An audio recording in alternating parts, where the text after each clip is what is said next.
ನಮಸ್ಕಾರ ಎಲ್ಲ ಬಂದವರೇ.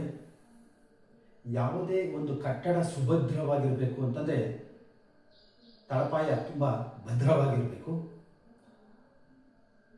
ತಮ್ಮೆಲ್ಲರ ಸಹಕಾರದಿಂದ ಈಗಾಗಲೇ 28 ಸಂಚಿಕೆಗಳಾಗಿವೆ.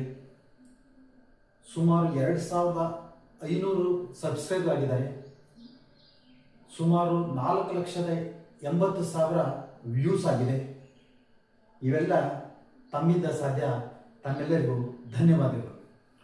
ಭೂಮಾಪನ ಇತಿಹಾಸ ಬಹಳ ಅದ್ಭುತವಾಗಿ, ಹೀಗಾಗಿ ನಾನು ಕಳೆದ 28 ಸಂಚಿಕೆಗಳಲ್ಲೂ ಭೂಮಾಪನದ ಇತಿಹಾಸ ಬಗ್ಗೆ ತಿಳಿಸ್ಕೊಟ್ಟಿದ್ದೀನಿ.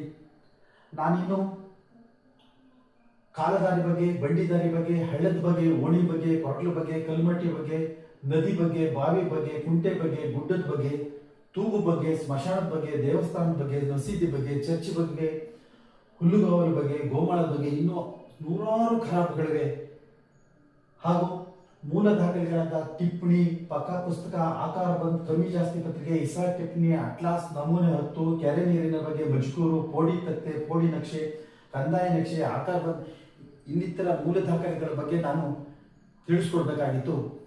ಆದರೆ ನನ್ನ ಗುರುಗಳು, ಹಿತೈಷಿಗಳು, ಸಹೋದ್ಯೋಗಿ ಮಿತ್ರರು ಹಾಗೂ ಮೇಲಾಗಿ ದರಖಾಸ್ತಿಗೆ ಸಂಬಂಧಪಟ್ಟಂತೆ ಮುದ್ರಣ ಮಾಧ್ಯಮ, ದೃಶ್ಯ ಮಾಧ್ಯಮ, ಸದನಗಳಲ್ಲಿ, ಕಂದಾಯ ಇಲಾಖೆಯಲ್ಲಿ, ರೈತ ಬಾಂಧವರಲ್ಲಿ ಬಹಳಷ್ಟು ಚರ್ಚೆ ಆಗಿರೋದ್ರಿಂದ ನನಗೆ ದರಖಾಸ್ತು ಪೋಡಿ ಬಗ್ಗೆ ಮಾಡಲು ಬಹಳ ಉತ್ಸುಕನಾಗಿದ್ದೇನೆ.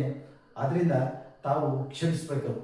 ಮುಂದಿನ ಸಂಚಿಕೆಗಳಲ್ಲಿ ನಾನು ಎಲ್ಲ ಖರಾಬುಗಳ ಬಗ್ಗೆ ಮತ್ತು ಎಲ್ಲ ಭೂತಾಗಳಿಗಳ ಬಗ್ಗೆ ಸವಿಸ್ತರವಾಗಿ ತಿಳಿಸ್ಕೊಡ್ತೀನಿ. ನಮಸ್ಕಾರ. ನೆಲಮಾಪನಕ್ಕೆ ಸಂಬಂಧಪಟ್ಟಂಥ ಎಲ್ಲ ಸಂಚಿಕೆಗಳು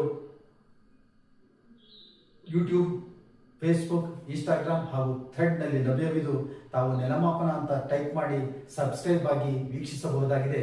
ನಮಸ್ಕಾರ.